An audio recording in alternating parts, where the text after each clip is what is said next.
The Dragons episode 2, we do have a little bit of a time skip, so we're going into about 6 months since the Queen's death from episode 1, so we get to see obviously the King really delving into all the families, kind of pretty much just throwing their families at him because they obviously want to re-establish and be able to get their families up in terms of the power scale, and he's really sort of dealing with obviously the loss of his wife and his son, and obviously all the other families are just really trying to throw their daughters at him so that he'll be able to re-establish his line, and obviously their power can go up as well. But this is a really good arc for Queen Rey. So I'm not going to even try and pronounce her name because I'm going to absolutely butcher it. But I really like her character. You can see in this episode that she's really developing, and that she's actually allowing herself to be put into different situations and allowing her to be able to really live up to that heir that she was. So to rectify what I said in last episode, I kept calling her queen, but she's actually just the heir. So she actually hasn't become queen. She's just been recognised as the heir, like 40-1 in terms of the votes. Like obviously lots of people are not happy with her becoming the heir, but she is really establishing herself in this episode, and it was really cool to see how she holds herself. She has a lot of power. She's able to really command what she's doing, but she's underestimated by everyone because obviously she's put to all these different kind of roles where she doesn't get a seat at the council, and every time she jumps in, like you can see they're like, oh yeah, that's a great idea, but we don't want to recognize it because obviously they're really against a female heir because it's against the traditions that they've ever had. But the father is like, yep, that's a great idea, but you're out of line. Like you can see the dynamic that's happening, and you can see the father's like with the traditions, and also like obviously he can see that her daughter would be an awesome sort of heir. Entered into a brand new sort of threat to the whole kingdom. Obviously the free cities are doing what they want in terms of they're sort of running a little bit rampant, and there's a new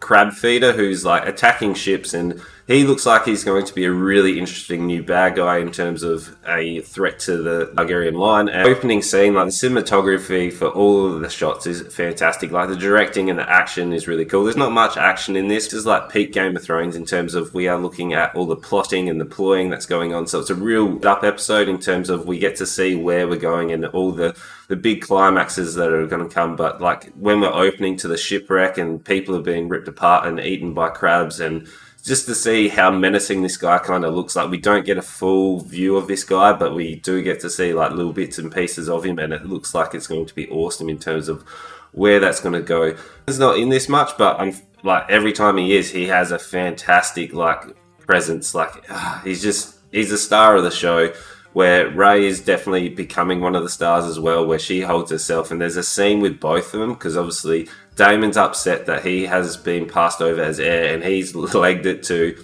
a Dragonstone castle, and he's really established himself there, and he's sent an invitation back, like spitting in their face in terms of he set himself up as taking another bride that is accustomed to the Targaryens. And the scene where they're on the bridge, and when they're on the bridge, and you can see obviously Otto and Daemon are having their back and forth, where Otto's like, you need to do this because of the king, where Daemon's like, no, and he's just like really standing his ground. I like the comedy between a number of them. Like Daemon's able to switch between that seriousness and that sort of playing and sort of provoking Otto to what he wants him to do. The guard that was in the tournament who knocked Daemon off, like there was a really good comedy there. Like it broke a little bit of tension, but it wasn't forced in terms of the comedy.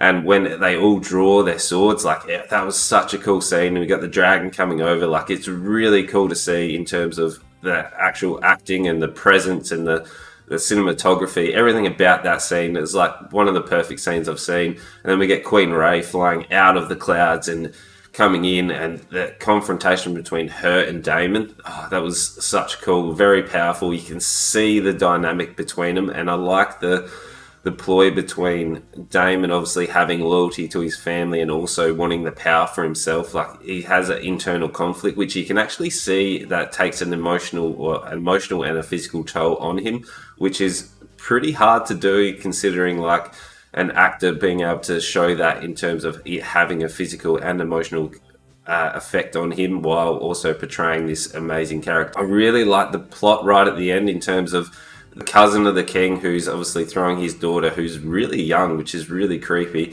He's obviously plotting for power, and I really like the reveal in terms of how the camera pans, and we don't really get to see it until right at the end, and that was such a cool reveal, and we can sort of see where this is going to start to escalate. Like, everyone is working behind the scenes, kind of what we expect for Game of Thrones in terms of all the espionage and the twists and the turns that are going to come. This in terms of where they went, but like the plotting and everything that's coming in, there were a few scenes that were a little bit long, and they probably could have cut out a couple of families throwing their daughters at the king. But for me, it was like a 4.5 out of 5. Like, it was fantastic. They're really building it, and I was the pilot episode. I was a bit worried in terms of how they were going to go with the second episode. I know it's been renewed for season 2, and I hope that they're able to keep the quality. And I hope they were actually planned for season 2, and it wasn't like they're planned for season 1. And now, because such a good rating and such well received, that they're then going to try and expand it. I hope that that's not the case, and they're actually fleshed it out for 2 seasons. So that's it from me, and we got a weekly podcast now, so we're on Spotify. It's called Movie Talks. We've also got the vodcast on the YouTube channel, and we've got daily reviews. I'm live on Twitch every Tuesday and Thursday at 7:45 Australian Central Standard Time, so check them out, and make sure you like, comment, subscribe on the channel for more reviews. You know what to do. Make sure you tell your friends.